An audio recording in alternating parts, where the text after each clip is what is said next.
Yeah, Assalamualaikum and good afternoon or good evening, everyone. Let us continue with our third sessions for our OBE. Um, as I mentioned earlier, what we're trying to do in this online is just for an introduction. And when we have an actual physical workshop, we will go deeper. Okay, so this is sort of like introduction for the OBE of their principles and also some essentials. So today we will go over of the assessment, the basic principles of assessment in OBE. And for this series, number 3 and number 4, which is CQI or closing the loop, we will actually do more in the physical workshop rather than online because we need the physical engagement for the workshop later on. So we will schedule the workshop physically later on just to enhance our curriculum and also our curriculum review later on. So we have a big plan. We have a very big plan for this because we have so many courses, so many programs. So I think it would benefit for everyone, especially the postgraduate directors and also the course coordinator or resource persons. Okay, but today the aim is actually to introduce assessment in OBE. Okay, so just give me a shout if you have any questions. Then I can try to answer to my best ability. Okay, so this is the workshop number 3. We're looking at the assessment methods. Um, how will you know what they have achieved? Okay, so this is just to give you some ideas of what's going on in assessment for OBE. As usual, this is my Padlet and YouTube. So the previous two is in here. Okay. All right. So for the specific learning outcomes for today's session, explain the fundamental principles of assessment within the outcome-based education, differentiate between formative and summative assessment, apply the principles of fairness, validity, and reliability, describe the competency-based education and outcome-based assessment. And then number 5 is to explain assessment methods and rubrics um, effectively to assess student performance. Okay, so I try my best to explain some of the jargons and also some of the principles within the context of OBE. Okay, so it's actually very long topic, but today just introduction. So it's gonna be similar as previous sessions. Gonna be 1 hour and 30 minutes. Hopefully we can finish by that time. Okay. So the aim of introducing OBE assessment, OBE based assessment in our curriculum is to embrace a more holistic and learner-centric approach. So we were talking about student-centered learning the other day, and now we are looking at the learner-centric approach, which is the same thing, just to make sure the student fully engage with the learning process, and also for us to guide them. We are not going to help them in what we call this in more engaging activities, but we just trying to guide them to achieve the learning outcomes that we have put up for every course. Okay, so in terms of the principles, there are 4 main principles in assessment of learning outcomes. One is we need to be focused, and there is a clarity of focus. We need to know exactly what we are going to produce, for our student. What are the skill set the student need to have? So that is the clarity of focus. And then designing backwards as per last session, we're looking at the outcome first. What do we want our students to be or to have? Then we will work backwards. Okay, so all the way to the learning outcomes. So if we want the student to know how to drill the tooth, we have to know what knowledge, what skills, in order for us to produce a student who knows, who are able to perform that kind of skill set. Okay, so we know the aim first, we know the outcome first, and then we work backwards. Okay, high expectations. High expectation means that we cannot just go to the borderline, we just, try to say that, oh, you just achieve 50% of the total mark, that's fine. But we need to be more conducive for our students. We need to allow them to achieve as high as possible. And our expectation also need to be very reasonable and quite high as well. And then we have to give them as much as possible for the opportunities to be excellent, or to be more what we call this objective in our assessment. So when we have these four principles, our questions, our assessment will be much better in terms of the outcome of it. All right. So we want to assess the specific uh, skill set. Okay. And these are the one that I mentioned earlier: high expectation, designing backwards, and expand opportunity. And questions about this will be asked to you, especially when the accreditation panel comes in. When it comes in, they will ask you, how do you design backwards? What are your expectations after the student finishing this course? Okay, what opportunities given to your student after you conducted the course or conducted the exams? Okay, what kind of opportunities given to them? Do they know? Do the student know what they need to achieve? That is the clarity of focus. Okay, so these are the things that they will ask you. Okay. Again, for those who have done database, especially the PG directors, the course, maybe the resource persons, you probably have come across in the database when you try to submit the MQA01, MQA02, which is the database. One of the question will ask you about validity, fairness, and reliability. How do you ensure your assessment has good validity, is fair, and is reliable? Okay, this is one of the question will be asked in the database. So for the validity of the assessment, it describes the degree to which a measures what it claims to measure. So if we say this question is actually measure, this assessment is actually measure how well the student drill a tooth. Okay, and we will look back at the question, the assessment, what kind of assessment that we impose to our student to say that they are competent to drill a tooth.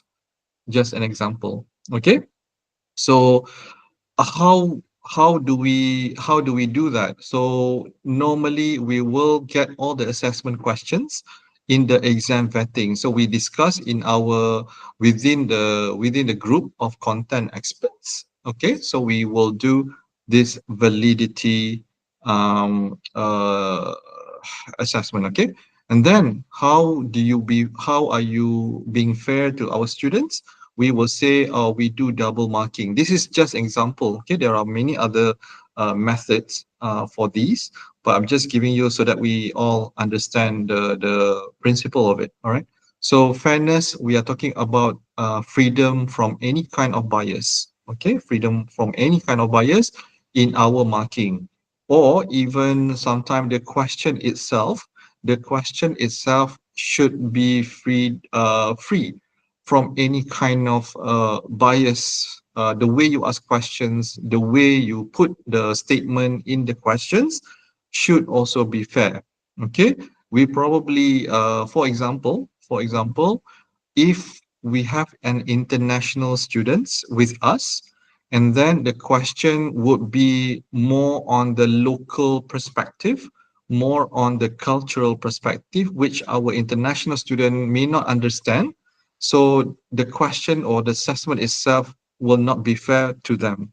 Okay, so we have to ensure these elements are looked up during the vetting as well. Okay, so the fairness, not only for the marking but also for the exam or assessment production, okay, or construction. Okay, the next one is reliability. We will be talking more on the reliability on the next workshop, which is it is also part of the item analysis, which I will lightly touch at the end of this session. Reliability is talking about the stability of or consistency of measurement over time. So if we use the same questions over the time, would that be the same thing? Okay. Would that be the same consistency? So one of the method is to do item analysis. In it, we will see it's called reliability coefficient. Okay. This is pertinent only for the MCQ. Oh, sorry, for the multiple choice questions. But we will also look at the how do other questions be reliable for our students. Okay, so these three things, if you look at the assessment, I'm sorry, if you look at the database for the accreditation that you need to submit, they will ask this question. This three is only part of it. There are others, which is currency. uh, I think there's a few more. So postgraduate and undergraduate is a bit different. So please do have a look at these aspects when you do your exam vetting. Okay. Next. Okay. So for the competency-based education, I mentioned earlier in the last session, um, although our curriculum is based on outcome-based education, but we also, for dentistry and medical, and even pharmacy, we also have competencies, okay, in our curriculum.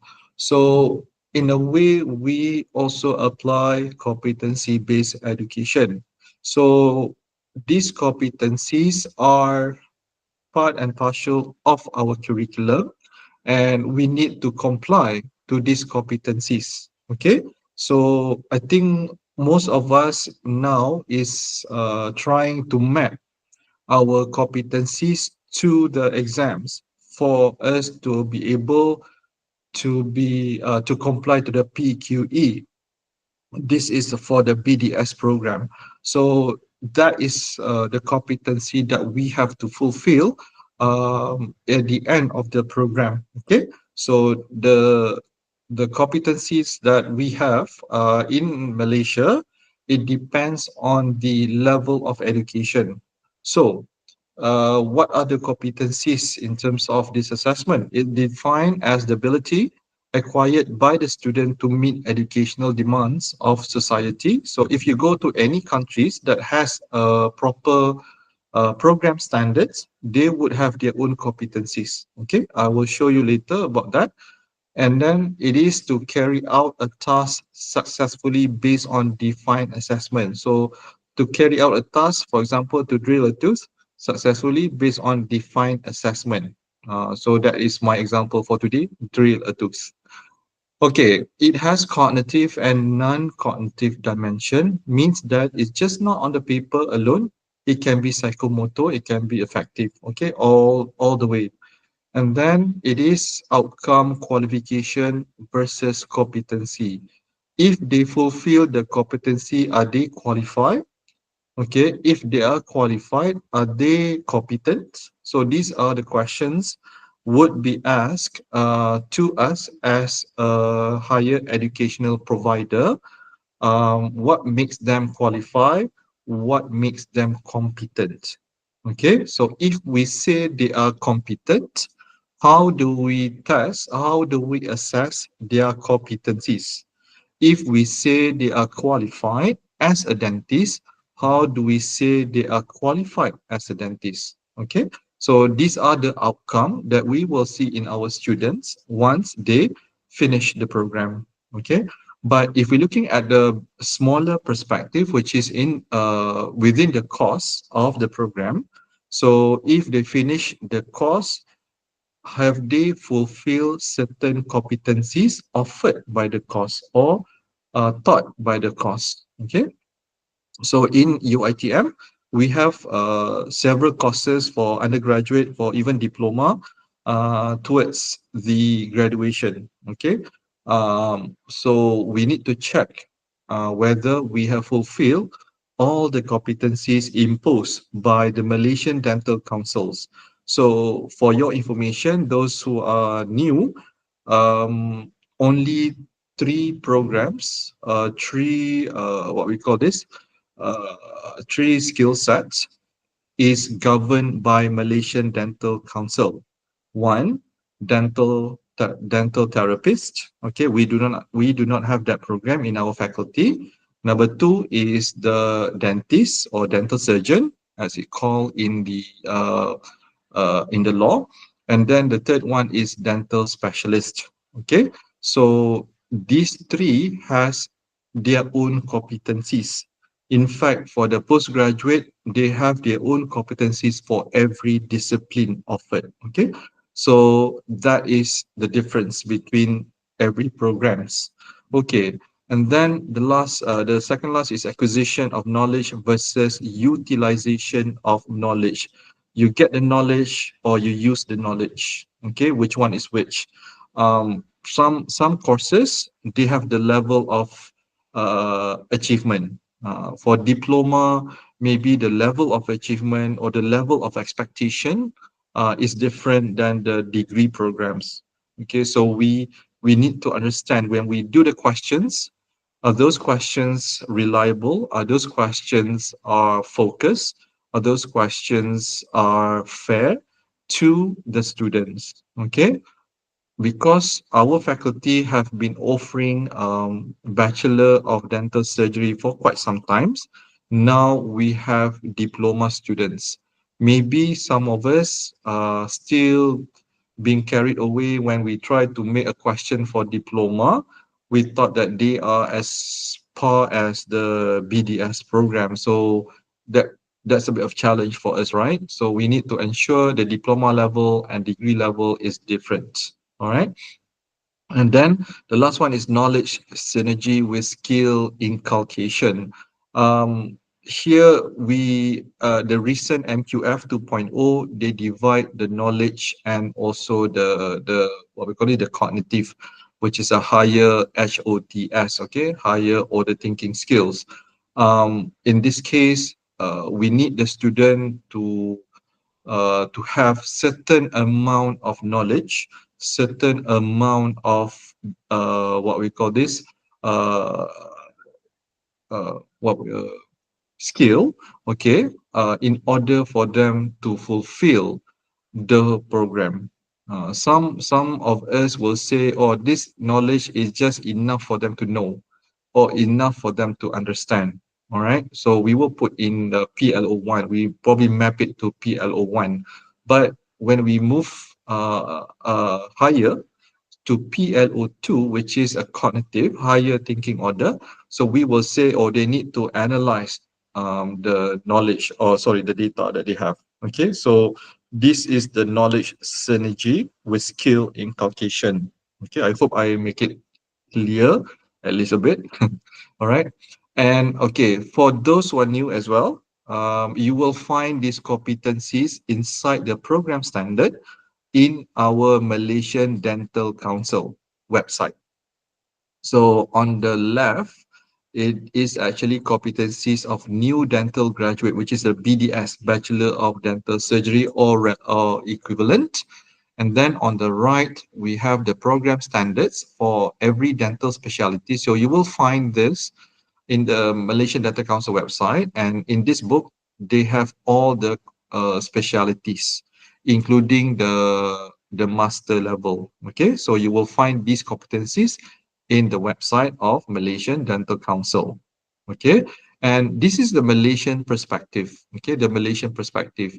But if we want to do a curriculum review later on, okay, curriculum review later on, you may want to have a look at other countries, okay, other countries' competencies. However, the competencies of Malaysian dental councils that produced by the Malaysian dental councils need to be adhere for our program. This is just for your reference only. You can say, oh, Australia probably have a different skill set than us. Okay. But we cannot say, oh, we want to follow Australia. We don't want to follow Malaysia. No, it's not because we are governed by Malaysian Dental Council. This is just for you to say, we kind of benchmark with them with these competencies, and maybe we will introduce one or two new competencies on our dental in our curriculum is fine. It's not a problem if we introduce a new one, as long as we fulfill the Malaysian dental competencies. Having said that, when you want to introduce new competencies, okay, it is okay, but we need to know that it should not burden the student. How do we know we are not burdening the student? Our program standard has set the amount of hours that the student should go throughout the program. For example, for BDS program, the program standard has said that we need to have a total SLT for dental programs or dental courses is between 10,000 hours to 11,000 hours. Okay. If you go to the program standards of the postgraduate programs, you need to go to the specific, what we call this, specific disciplines to look at the numbers, okay, how much SLT being imposed for every discipline. So if we get excited introducing new competencies to our dental graduates, we have to ensure that doesn't burden our students. For example, maybe nowadays we want to introduce bleaching through via different techniques, for example. So in dental competencies, Malaysian dental competencies, there is no bleaching. So we want to introduce bleaching. It's fine, it's okay, boleh. But when we propose that during the curriculum review, the Deputy Dean Academic will look as a bird's eye view whether or not the amount of hours added to the curriculum is okay or it doesn't burden the students. Okay, so it's a very meticulous process. However, we can propose, definitely we encourage our lecturers to propose any new knowledge, any new skill set, because we want to prepare our student for the future. We are not preparing the student for the current one. Okay, so it is good that you guys propose any ideas of assessment, any ideas of competencies for our student so that we can move forward. All right, but still we need to understand um, that it has some sort of guidelines for us to do so. All right. So if you guys coming back from those who are new, you're coming back from Hong Kong, you're coming back from Australia, you said, oh, we learned something there that is not in available in Malaysia that we want to teach our student. Yes, by all means, you can propose, but it has to be discussed thoroughly in our curriculum review meeting. Okay. But we do welcome the ideas. All right, so that we know which one is better. I mean, which one is applicable or good to be introduced into our curriculum. All right, let's move on. Um, Next, we're just gonna go a little bit deeper. Okay, outcome-based assessment. I mentioned to you just now about validity, reliability, fair. Okay, and then continuous. The other one is actually continuous. We always looked up and want to repair, want to improve our assessment all the time. And then it also has to be aligned, okay, aligned with the learning outcomes. And we will look at the formative and uh, summative assessment. I will explain. I think some of us in the past confuse what is formative, what is summative. So I will explain a little bit on that later on. And then it considers student diversity and employs multiple and diverse assessment methods. Okay, what does it mean by student diversity? When I do accreditation in one of the university, we found that 65% of the student fail the course. Okay, that's what we found. 65% fail the course, and the institution does not or did not give us any reason for that matter. So we did investigation, a little bit of investigation, just by interviewing the student. So we found out that those who have failed, or most common problem is, they say the way they learn is through photographic memory, tactile, but the question was asking about memory.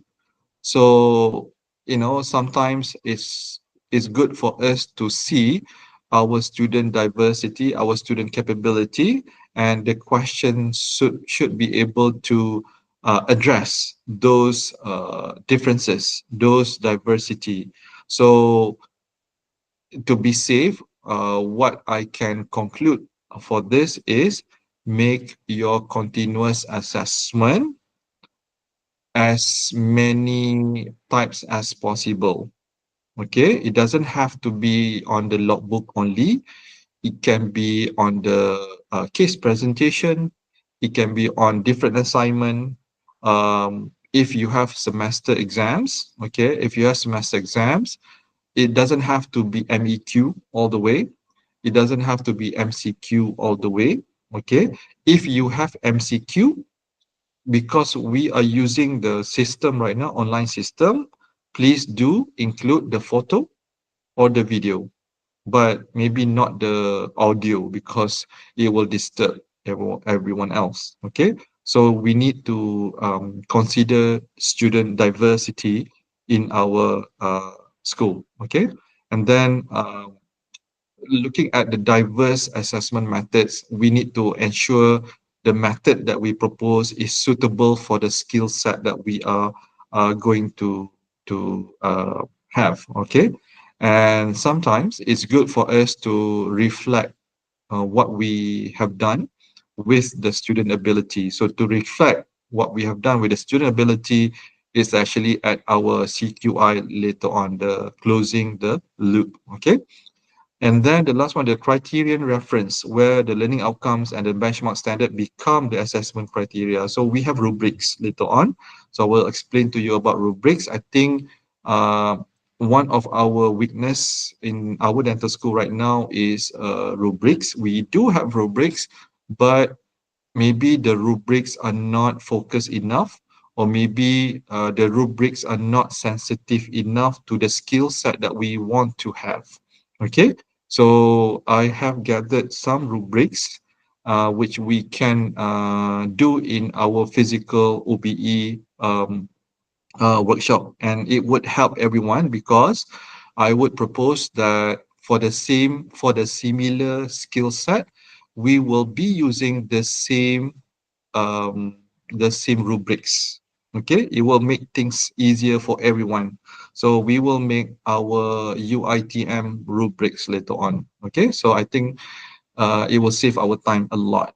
For example, if you have case presentation, okay, oral presentation, we would probably share the same rubrics across the programs, across the courses, so that it's easier. Okay, all right. So that is about OBAs.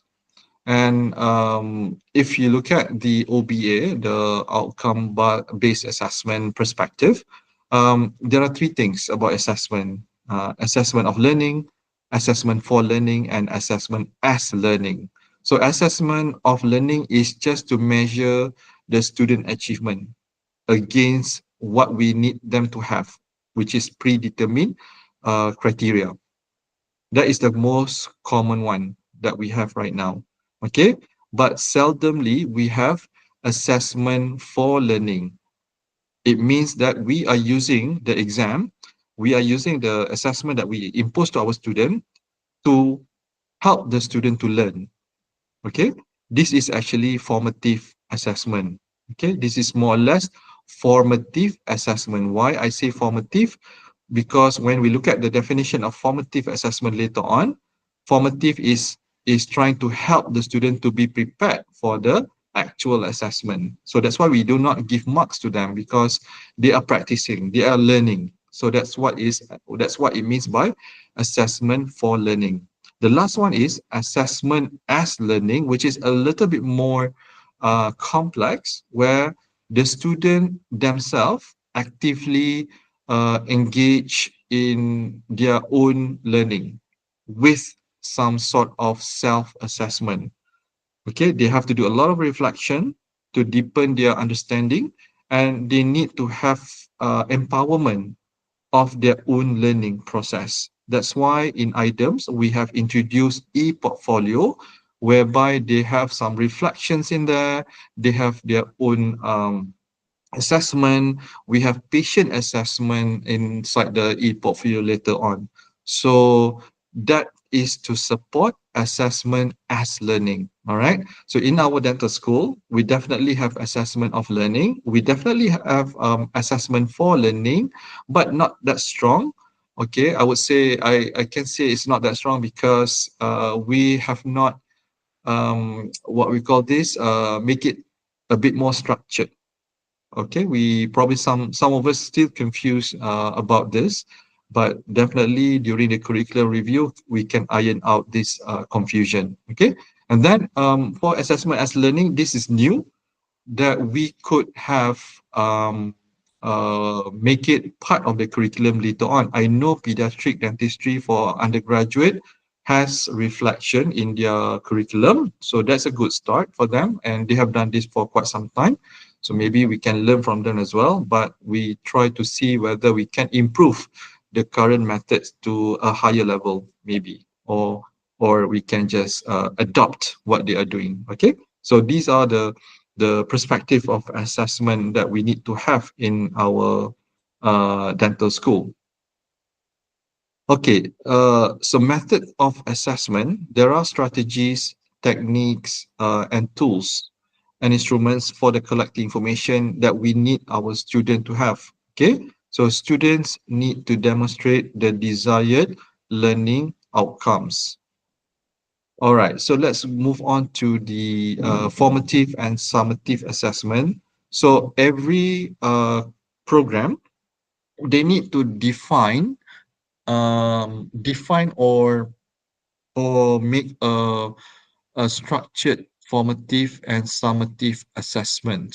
Okay, so what is formative assessment? So formative assessment is learning activities that are carried out to find out level of achievement based on the learning outcome still, but it's focuses on providing feedback. So where do we have um, this method of providing feedback?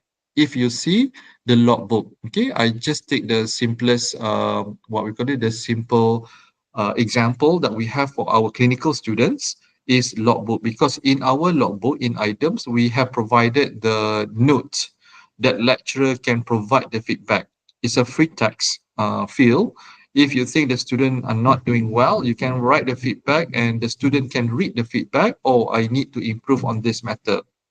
At the same time, we also put the rubrics inside our items so that students say, oh, why do I get 3? Why do I get 4? Why do I get 1? So if they read 1 is lack of knowledge, let's say 1 is lack of knowledge, they say, oh, okay, I am lacking of knowledge. I need to know more. I need to read more, perhaps. Okay, so that is providing feedback. So that is part of the formative assessment.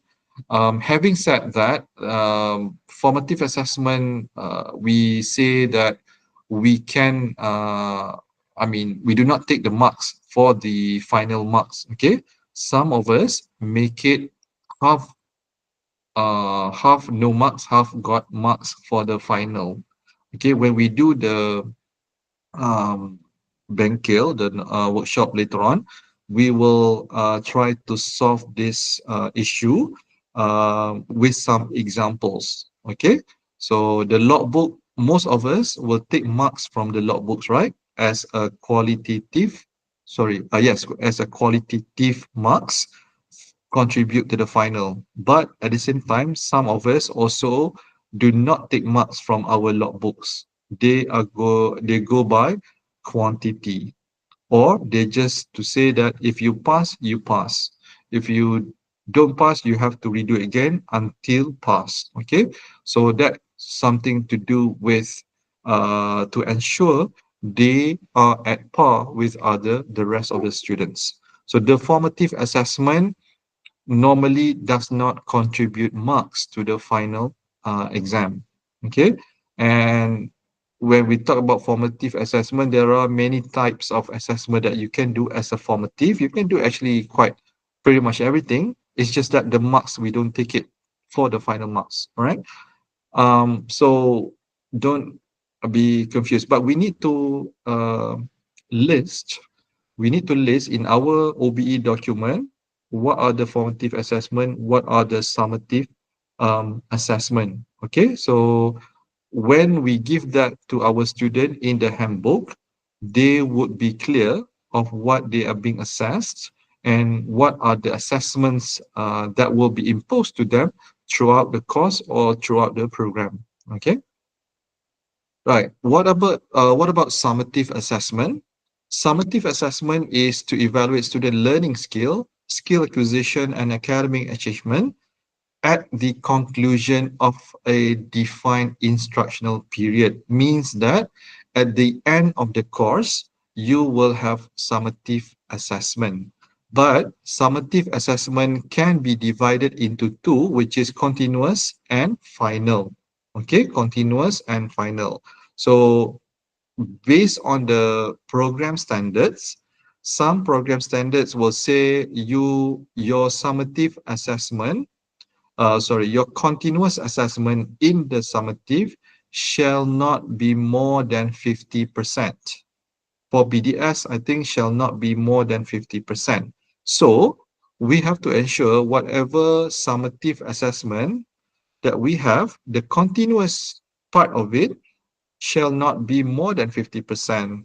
Okay. So what's the other 50%? If we have 50% of continuous, the final exam would be 50%. So we add up 2 marks will be 100%. So some of us chose to have 60-40. I think some postgraduate have 50-50. All right. Before this, many years ago, we used to have 70-30.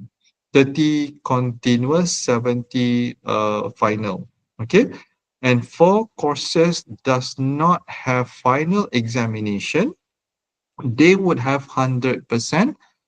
They would have 100% continuous assessment.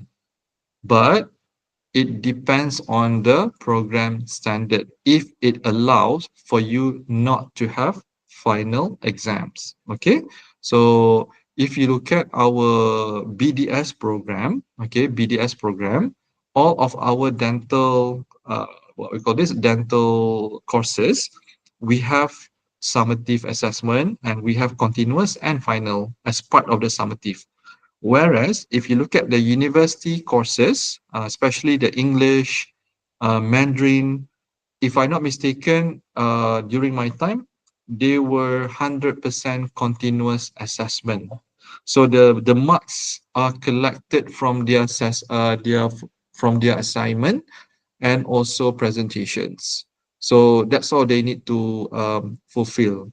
Okay, I think some of the postgraduate also have this 100%, I'm not sure, 100% continuous assessment. Okay, there's no final assessment. So this kind of structure should be referred to each what we call this program standard. Okay, don't get confused over this. If you confused, please ask questions or please let me know. I can try to answer that. Okay, so Every course in our faculty need to sort of like explain what is summative, what is formative in their document, so that we are clear. Okay, so we are clear which one being assessed and what marks, what are the marks or what are the percentages. We will be talking about weightage soon as well. Okay, all right, let's move on. All right. Just now I was talking about summative and formative. Okay, summative and formative. But there's another way of classifying the assessment. One is direct, the other one is indirect. Okay. Direct assessment is observation or project evaluation, like what we have right now. Okay, gathers evidence of learning directly from the student performance. Logbooks, all are direct assessment. Case presentation are a direct assessment, whereas indirect assessment relies on other proxies. Okay, like we ask them to do surveys and we evaluate the surveys. We ask them to do self-reflections as well. Indirect assessment more or less applicable to social sciences students, you know, but for dentistry or medical, it also applicable, but for certain skill sets. Okay, it's not wrong for you to apply, but you have to see what kind of skill set that we can apply the indirect assessment. Okay, so most of us will be using direct assessment all the time. Just to give you a heads up, when you propose observation, for example, some of our students uh, need to put in their logbook about observation. Means that they go to the clinic, they observe what the seniors are doing, or they observe their peer doing in the clinic, and then they have to put in the logbook that they have observed. The tricky part of this is we also need to ensure they observe what we want they to observe. So how do we know that? They actually need to write something about what they observe actually. We just cannot say they tick the procedure, for example, minor oral surgery, and they have observation or perform, right? So they will tick observation only, and that's it, you know. But actually they have to write something. Observe what? Observe minor surgery, surgical removal of 3/8 under local anesthesia with behavioral management by the senior, something like that. Okay, so we know exactly what kind of observation that they have done, and these observation probably as part of the formative assessment too. Okay, because there's no marks for that, right?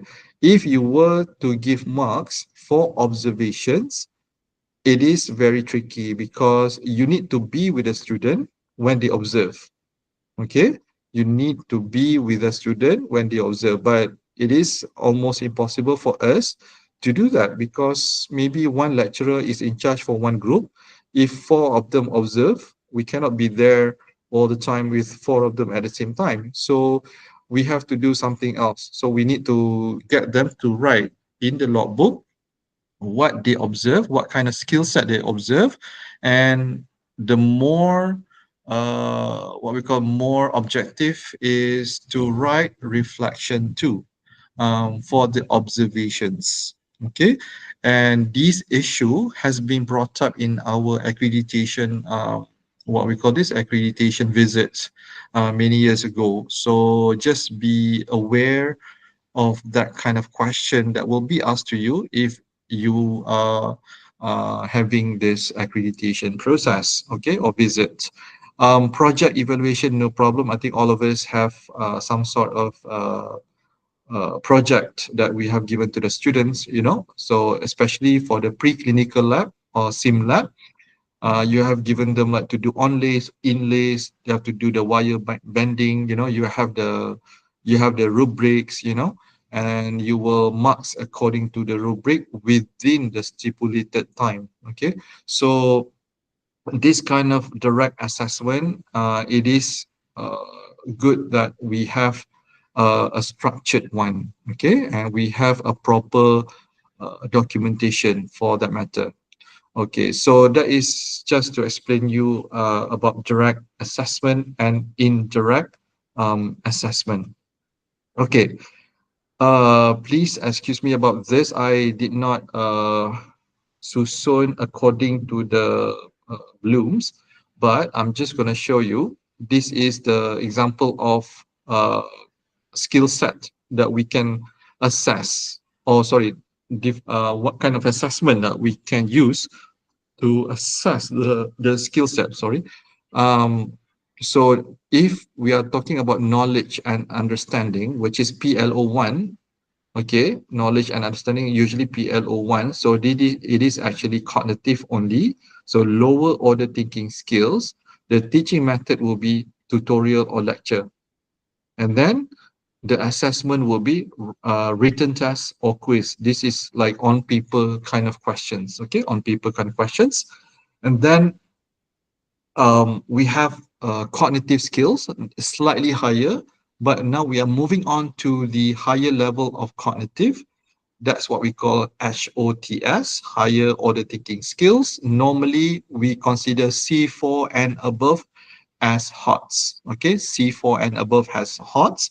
So the example of teaching methods will be case study, project, tutorial, and also the group work. So it's not inside the classroom per se, but it has more engagement with the peers, more engagement with the teachers, more engagement with others. Okay, and then how do we assess them? It can also be written tests, presentation, and essay. So you can still see, even though it's higher order thinking skills, the assessment method still on paper. Okay, still on paper. We do not go beyond that for HOTS and LOTS. Okay, the next one is psychomotor. So the psychomotor is definitely we need to teach them in the practical, in the lab or in the clinic, and we also do demonstration in the clinic or in the lab. Okay, so definitely the assessment should be practical tests as well. So something to do with the psychomotor. Okay, moving on to the interpersonal skills, some of us get confused about these interpersonal skills. All right, this is how they interact. This is how they interact with each others, how they interact with patients, how they interact with the lecturers. How far we can go with this is depends on the level of study. For example, in year 5 BDS program, okay, normally in the interpersonal skills, they need to know how to solve problem with certain scenario. For example, if the patient marah-marah diorang, what kind of response that we want them to have, what kind of actions that they do, or what kind of behavior that they possess to respond to that kind of scenario. Okay, assessing how individual members of the group works to achieve presentation projects. So again, I think some of our courses in BDS and some of our courses in the postgraduate program are doing this quite well. Okay, so I think most of you are doing this in OSP or OSCE.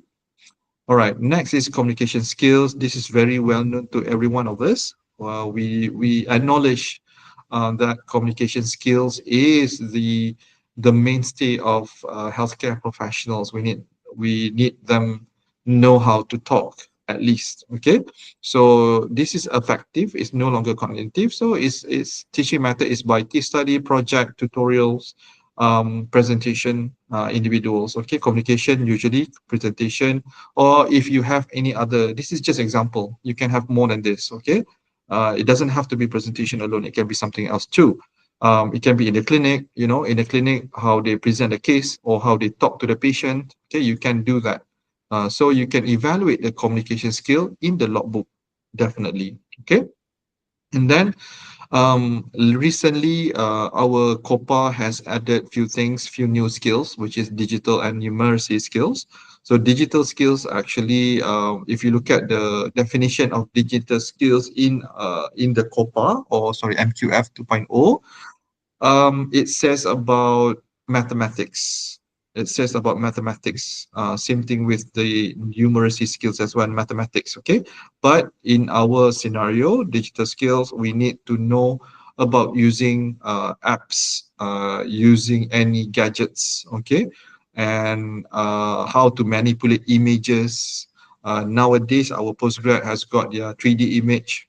So how do they plan their crown using the images, and using certain type of software. So that could be part of the digital skills, and you need to know how to assess. Okay, maybe for postgraduate prosthodontic, I think Dr. Atika nak present ke tak? Okay, so for the digital skills for prosthodontic, maybe you can give the image and they will use the image in the software and try to design the prosthesis. Perhaps I'm just giving you example. So that is to fulfill the digital skill. Okay. Numeracy skills. Same thing with the digital skills. Okay. Sometimes we have to have certain amount of uh, other skills than dentistry, because we know our graduate, when they graduated from the dental schools, some of them may be not some, like maybe it's very little of them will be a lawyer. Maybe they will do something else. Maybe they will be a businessman. They don't do dentistry. So all this skill set also need to be embedded before they graduate. So we are trying to embed all these skills um, before they graduate. Okay. So numeracy is actually HOTS, HOTS. Okay. And then we have leadership autonomy. That is how the assessment will be assessing how individual members of the group lead group to achieve project group. So normally for this one, we need to assess them in group work. Okay, we assess leadership, we assess autonomy, and we assess responsibility. Responsibility, if you look at the rubrics, normally responsibility as a team member or responsibility as a leader. Okay, whereas leadership, it doesn't really mean as a leader alone. Leadership can be any what we call this, leading certain projects or anything that they need to do.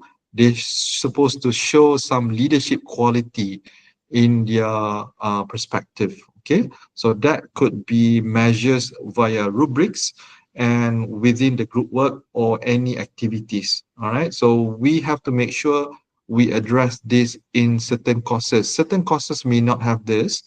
That's why when we map the course learning outcome to program learning outcome, some of our courses will not map. I mean, most of our courses will not map to each of the PLO. But when we're looking at the bird's eye view, some of the courses will map to the leadership. Okay, not all.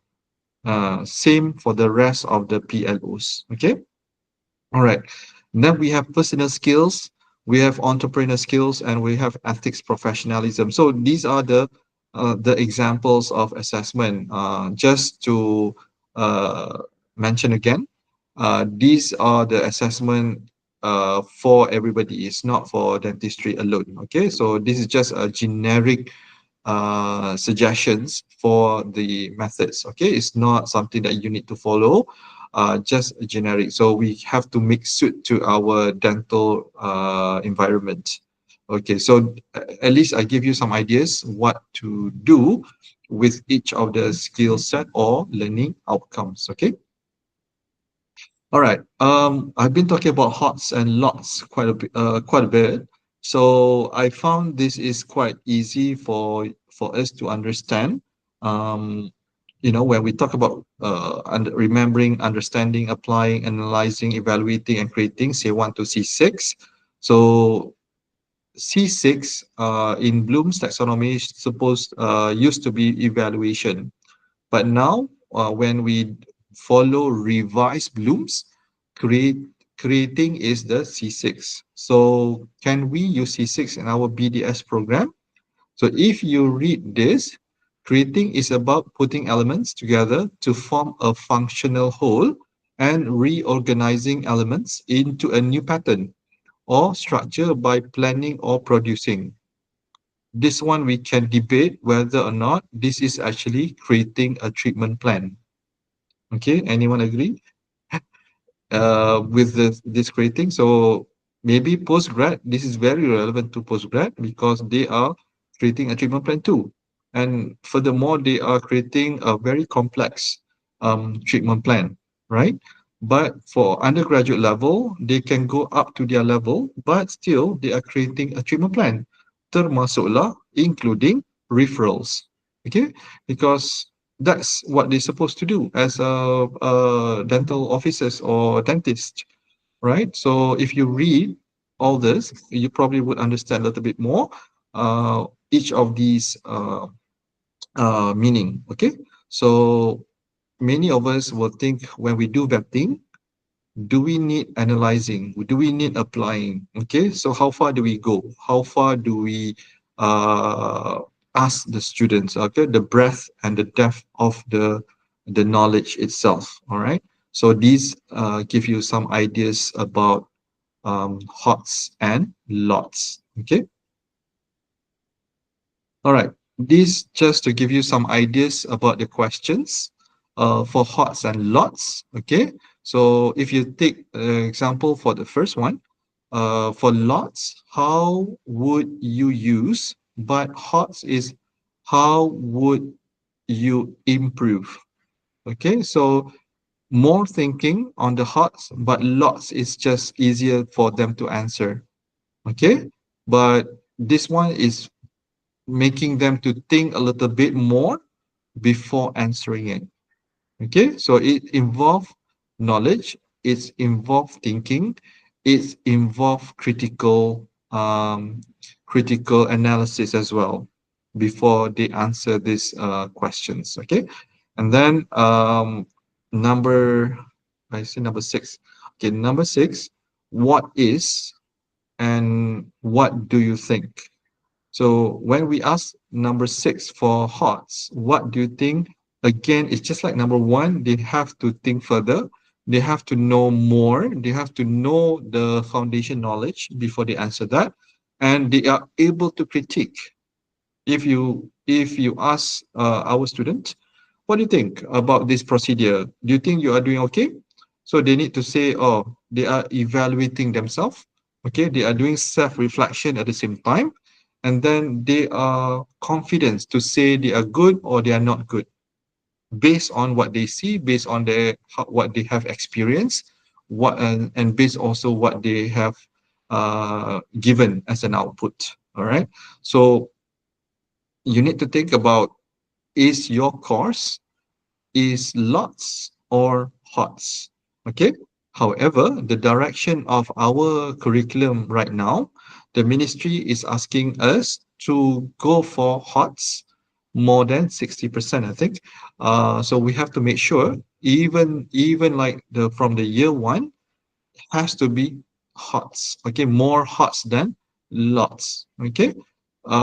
However, we need to know how much the information that we transfer to them or need them to know. Like for example, if we take what should I give? Like coagulation disorder, they need to know all this coagulation pathway. But when it gets to HOTS, right? It gets to HOTS.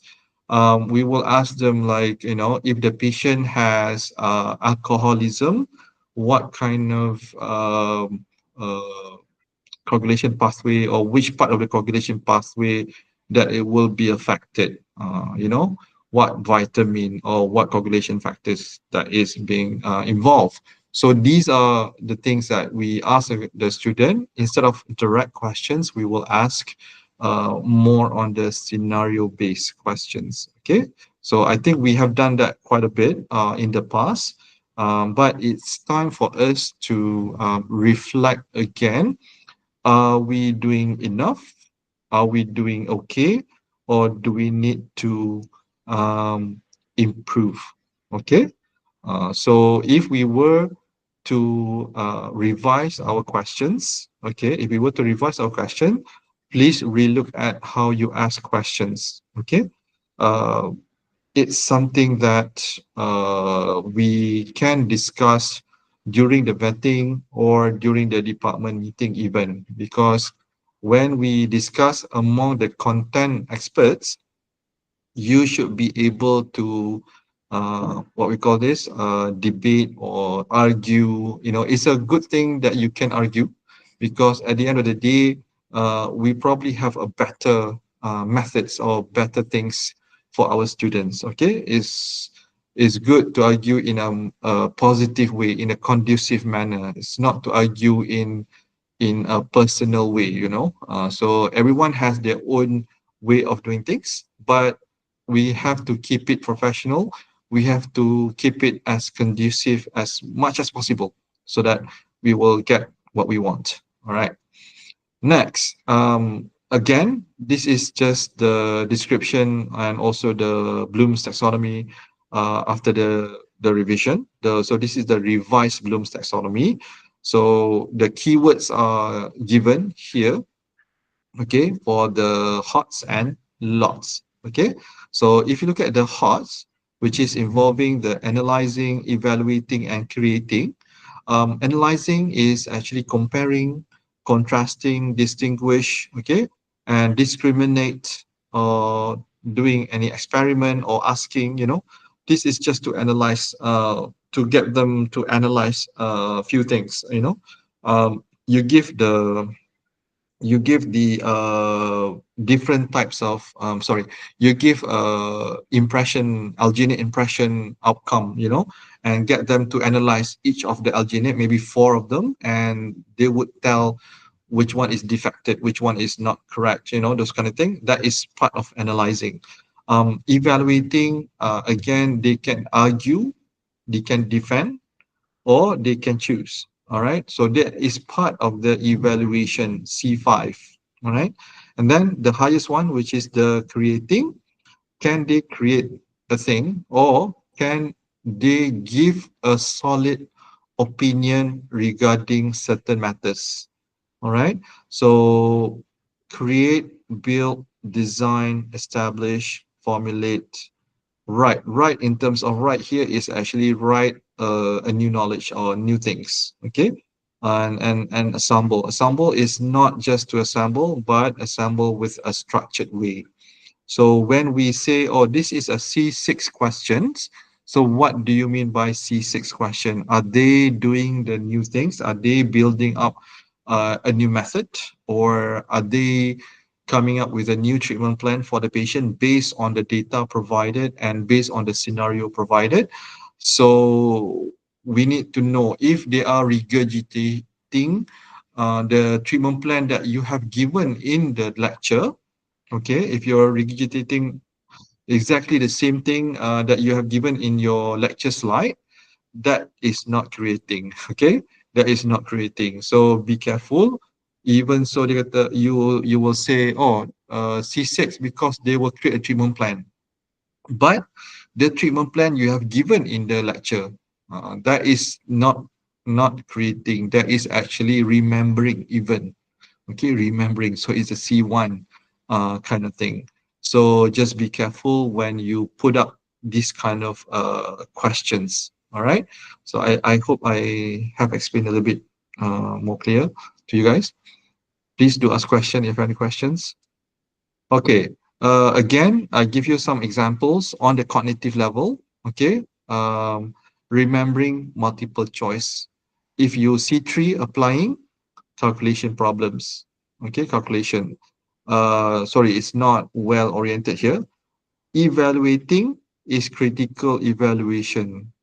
Creating design a new method or treatment plan, project-based task. So um, you can give a project to the student and evaluate how they carry the project, how they create the projects, okay? How they create the activities. That also part of the creating. And then there are other few things that you can use. For example, peer review for postgraduate. Normally, peer review works quite well because we want them to be more critical. At the same time, observe professionalism because when to critique things, they should be able to observe professionalism and also interpersonal skills. They critique without um, without prejudice and not driven by emotion. Okay, that's what our postgraduate need to have. So when we ask them, can you please evaluate the work that have been done by your peer? And they will say, oh, my peer actually did a quite a poor project because the project does not achieve the outcome that we want. Okay, um, that is quite okay. But if they say, I don't like the project because I don't like him, you know, so that's a big difference there. So emotion and prejudice also need to be considered when we do some method of assessment. Okay, I hope I make it clear too here. And some of us select critical evaluation and case studies. So yeah, you can use these some ideas for you to formulate.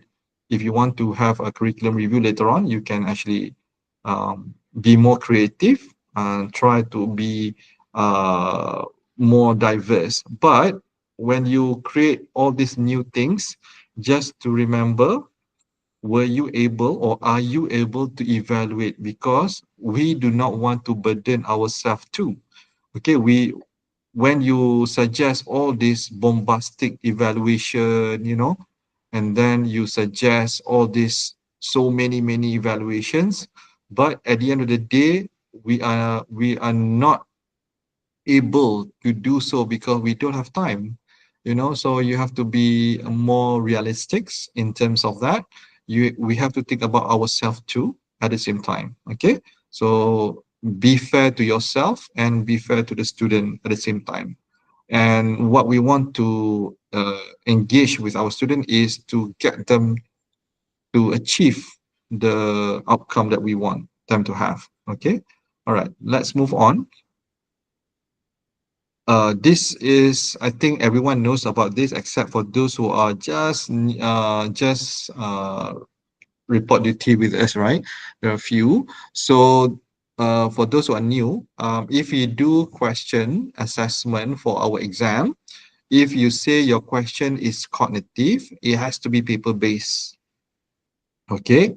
And if you say your learning outcome is psychomotor and if or effective, okay, you need to have assessment which is not a paper-based.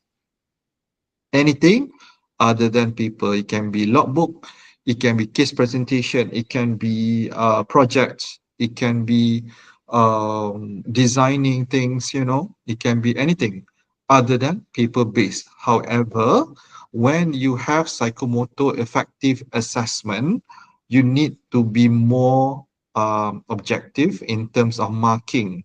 So to be more objective in terms of marking and to reduce bias, we have to have rubrics.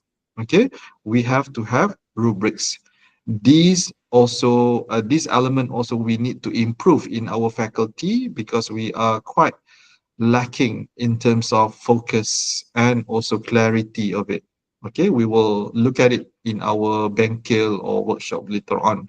So just remember, if you ask question, this is about course alignment as per last session, right?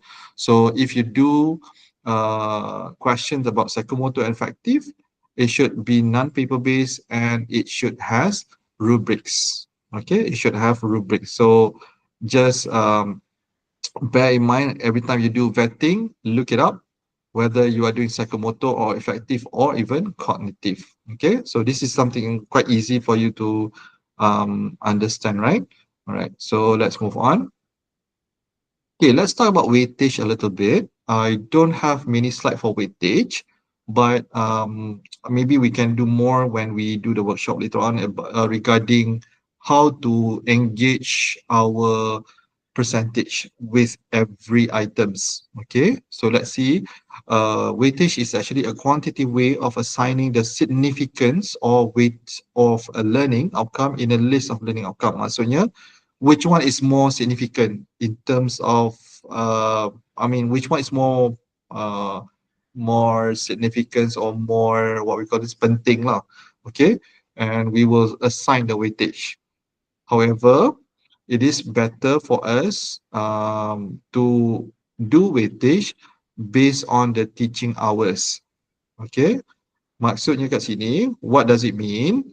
The weightage goes by teaching hours of the topic.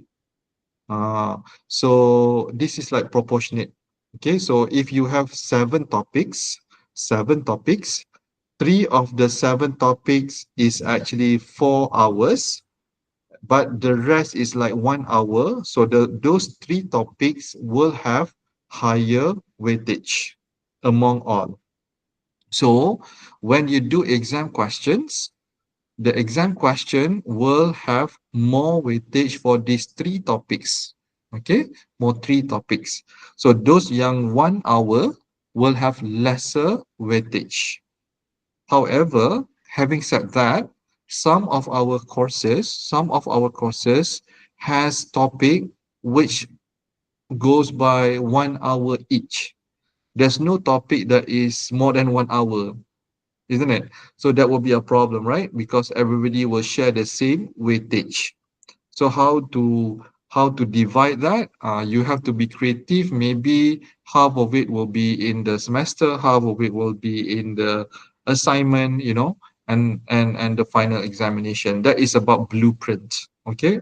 I think I don't have time today to explain about the blueprint because blueprint is different from courses to courses. We will do this practical later on. Okay. Um, so weightage can be by teaching hours or the significance. Significant will be a bit biased lah because you think everybody will think their own topic is quite significant, right?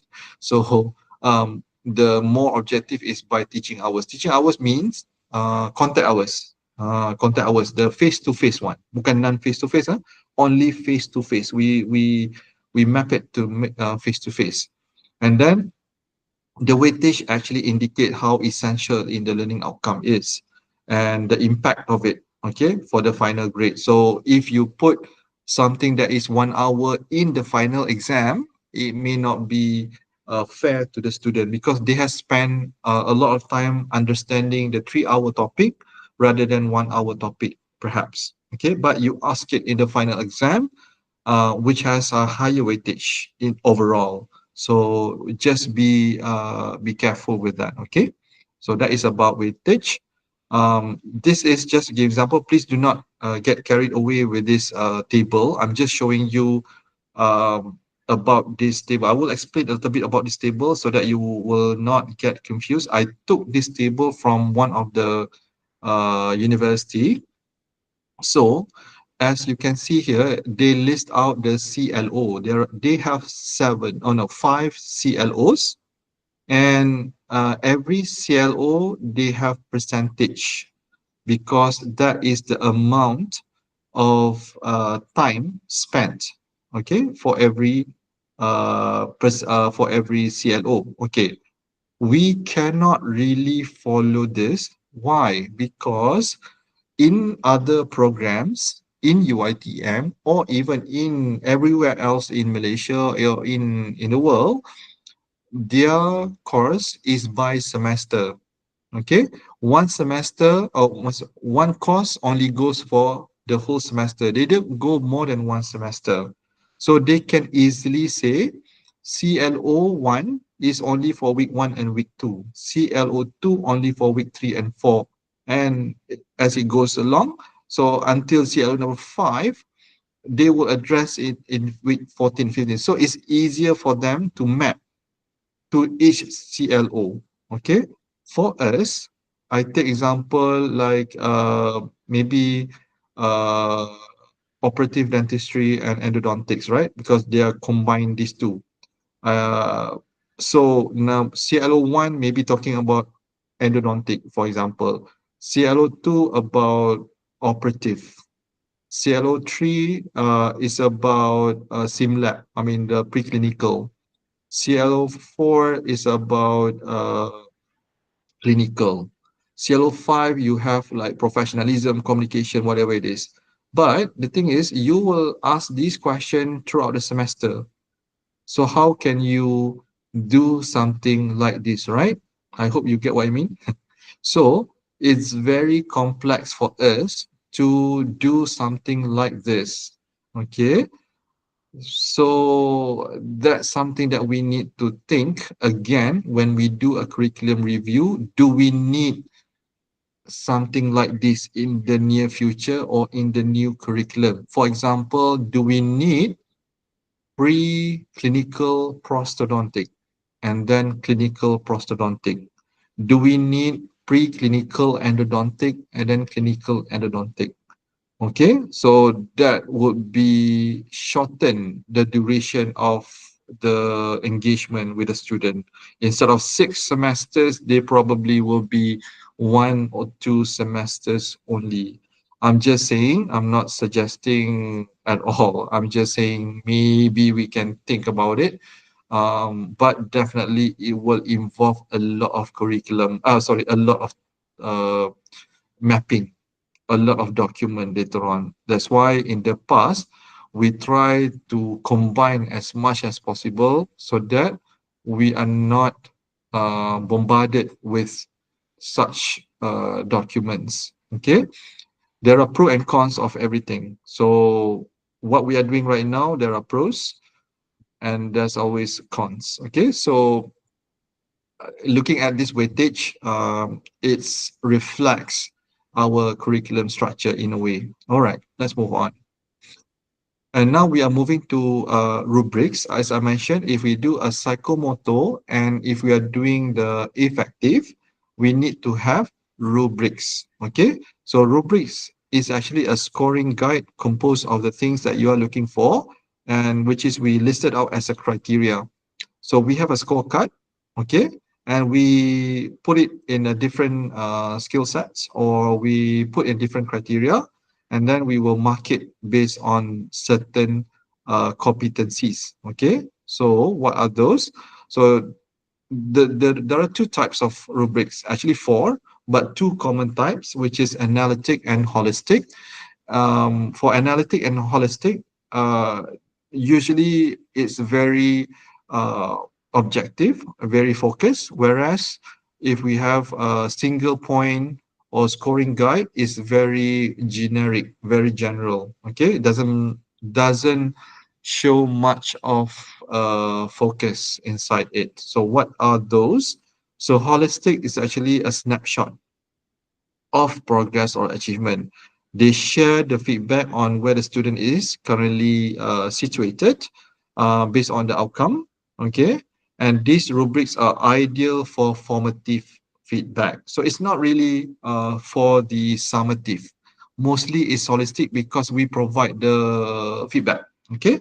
Whereas the analytic is specific. We provide specific numerical or grade with the marks, okay, with the marks allocated on the criteria itself, okay, on the criteria itself. So it's more focused rather than generalized. Okay, so what it is, so there are four key components. I'm talking about the analytical rubrics right now.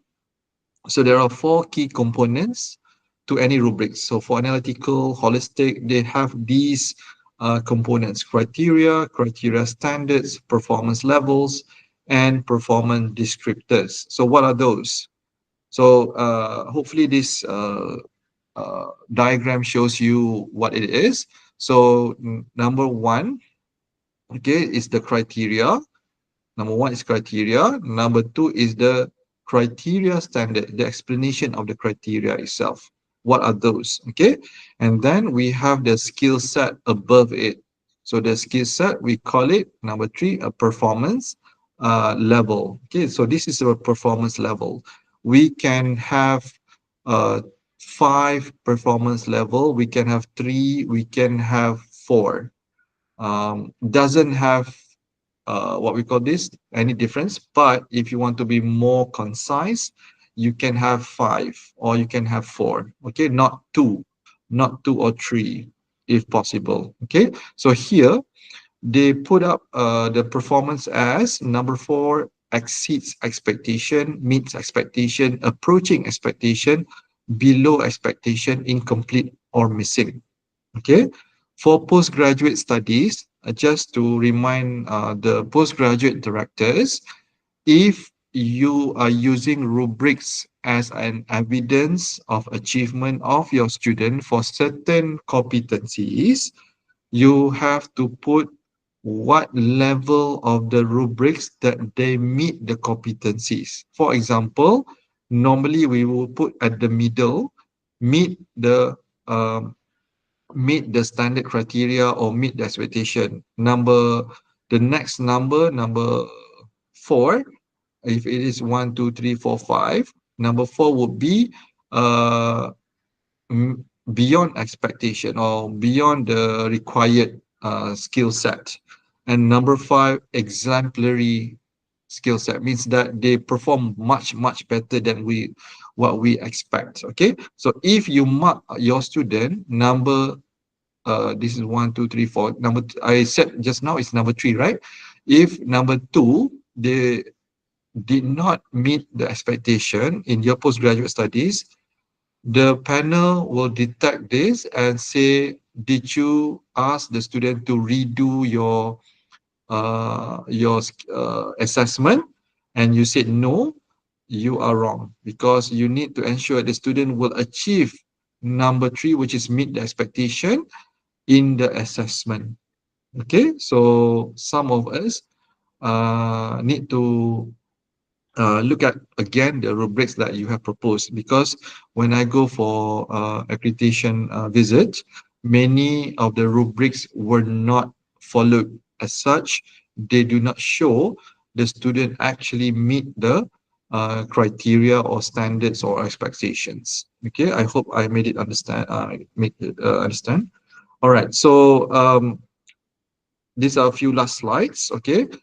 Implementation of OBE in assessment is essentials. We need to align with the learning outcomes. Okay. In the last workshop online, I will give you all the documents so that you can use that. These documents actually are new documents that UITM use. We used to have 7 sets of documents. Dr. Siti Mariam can advise on that too, because I'm not really up to date for that, I guess. But I saw there are a few documents that we can start to use it for our curriculum renewal later on. Okay. So ensure the level and domain of taxonomy is similar. The time allocated for the assessment is based on weightage from the SLT. So we will look at SLT in a very detailed manner later on, because I think when we look at our SLT, some of us got excited with it. We just put 3 hours, 4 hours, or we undermine the requirement of each topic. We put only 1 hour. Okay, so we will look at it again during the curriculum review exercise. All right. So when we do a planning for the assessment, okay, when we do a planning for assessment, the first is in the department. We plan the assessment. Okay, we are going to do a semester exam, and then we need to develop using appropriate assessment tools. So you say to your department member, can you please come up with the questions, okay, with appropriate type of question, MCQ, essay, MEQ, whatnot. Okay, so you will tell your department to do that, and then please submit. Number three, please submit uh, to the course coordinator or resource person or head of department. Okay, you collect the detailed data, and then you conduct the exam.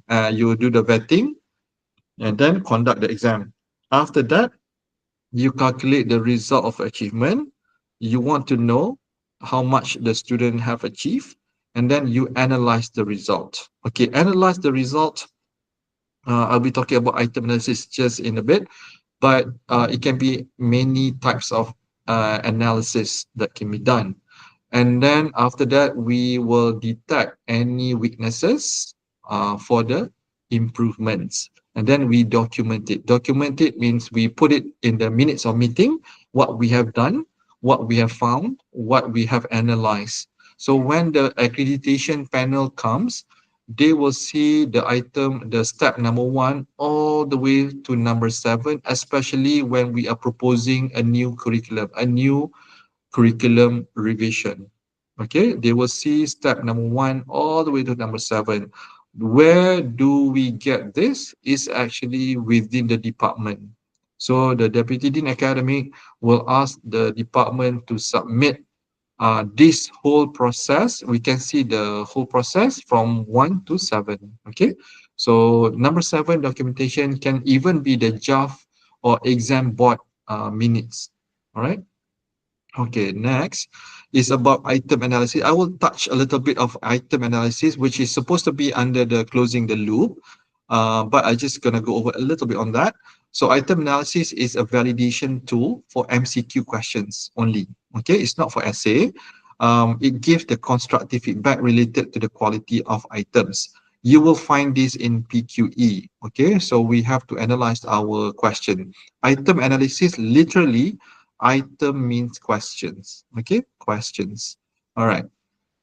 So item analysis is a validation tool for MCQ examination, a statistical analysis of the student responses on a test. So we want to know whether our test is okay or not. Okay, literally, is it okay or not? So it flags poor quality items. Item is questions. Okay, so flags poor quality items, and a will allows you to review or improve or remove the item is if it is very poor. Okay, and then it also will give feedback related to the quality of items and help us to improve the effectiveness of the exams in the future. So what are those items? What are those analyses inside the item analysis? So these are the parameters included in the um, item analysis: difficulty index, reliability, discrimination index, and distracted efficiency. So we will see this more in the workshop later on. Okay, I think that's no, that's it. These are references. Okay, those who have questions about what is MCQ, how do we conduct the MCQ, or something that you never come across, please do visit MQA website. I have this in our Padlet. In the Padlet, you can download this. You will see, now you know how do they explain about few mechanism, few things, okay, inside this references. Okay. So with that, these are my references. With that, thank you. You can scan for the attendance right now, and I can also give you the link later on. Any questions at all? Yes, please. Saya kata Nick, sorry tak tahulah kalau tadi dah bincangkan ke mengenai um, when we are creating a question, okay, we know that we have MCQ, apa salah-salah, MEQ, SAQ semua tu kan. Yeah. How much of the question is enough? Sekarang contoh SCA, we have 60 for the end semester exam and then for the pro we have 100. Siapa yang decide semua benda tu? Okay. Berapa yang benda tu semua lah. Okay. This is actually part of the whole OBE itself. So you can propose any numbers that you think feasible for the student, but you will know whether you are doing okay or not through the item analysis later on. You will get the feedback from the student. They say student will say, the question is too much. If you're asking me about the number of questions, the length of the question, the length of the duration of the exam, those actually, there's no concrete guideline for that. But you can formulate that um, based on the feedback as well. Prof. Aida, can you please answer? I, I thank you so much, Tanik, for your sharing. May I also help you to answer Yes, please. Dr. Noyati questions? Yes, So I yes, think please. according to your question, right, Dr. Yati, who determines? I think it has to be set by the TDA because at least it's standardized because we don't want that the MCQ or the BAQ to be different from different uh, discipline or different code. So it has to be standardized. So if it's for a short answer question, then it has to be standardized as well. So the TDA office will have the standard time and duration. And how many questions will actually depend on the department. Like if you have so many topics, so according to the blueprint, you just have to ensure that in a year that you have asked and covered all the topics that you have taught the students. So if you want to ask more, then the time of the exam should be increased. I think that's what I can explain. Thank you, Tani. Thank you, Prof. Yeah, the TDA would have also guide us how many questions, that kind of thing, based on the university regulations, based on the requirements and all. But again, we also need the feedback from the students at the end. Okay, Prof. Aida or Dr. Zeti? Dr. Nick, further to thank you for your very interesting talk, very informative. Also to expand from Dr. Nohayati's question, could this be tied to the weightage that you showed earlier in terms of achievement of the CLO? Like Yes, in terms of the number of questions to be asked is yes, based correct. on the weightage that we have defined. Yes, that's correct. Actually, when that's why we cannot really do this online. Mm. We will use a form, which is we already have a form, but we can make it more focus on that later on about weightage, CLO, PLO mapping, and how many questions that we can come up from each based on the time, based on the SLT. So from there, we will get ideas of how many questions really. But Yeah, again, like what Prof. Ida mentioned, we also have to be guided by the TDA, Deputy Dean Academic. yeah, perhaps just as a suggestion that for us to standardize, if we have a certain percentage of weightage, we would have to Yeah, set a certain number of yeah. questions. I think that will be a good discussion when we have a workshop later on, so that everybody can have some agreement as well, with that kind of new things that we can impose to our curriculum. I think that's always a good idea to have that discussion. I think if Dr. Siti Mariam is around, we she can actually give some ideas as well. So yeah, I think that's a good idea. Dr. Zeti, thank you. I think thank you, Dr. Zeti. Before we go to PLO attainment, we have to first comply to CLO attainment kan, Dr. Nick. So CLO Mm, attainment tu maksudnya mappingkan topik tu kepada CLO setiap kursus lah. Then yeah, we will be able to know how many question to address all the topic. Ideally, all the topic should be asked in the examination for the whole year. yeah, Ataupun bukan whole year lah, whole throughout smash. the course to Yeah, completion. yeah. Mm. Then we can map to PLO pula. Okay, okay, yeah. Thank you. Thank you, Prof. Any more question, please? All right. Kalau tak ada, once again, thank you everyone for attending this online uh, briefing, and hopefully we have gained some understanding regarding OBE. So we are going to move to the fourth one, which we will inform you the date and also the time. And inshallah, we will try our best to provide you as much as possible the information and also guides in order for us to achieve excellence in our curriculum. As what VC has mentioned in our new vision and mission of the of the university. So inshallah, in the near future, we will see a better ones. Inshallah. Okay, with that, thank you very much, everyone. Have a great weekend. See you next week. Thank you. Assalamualaikum. Thank you, Dr. Nick. Assalamualaikum. Thank you, Waalaikumsalam. Dr. Nick. Bye. Thank you, everyone. Assalamualaikum.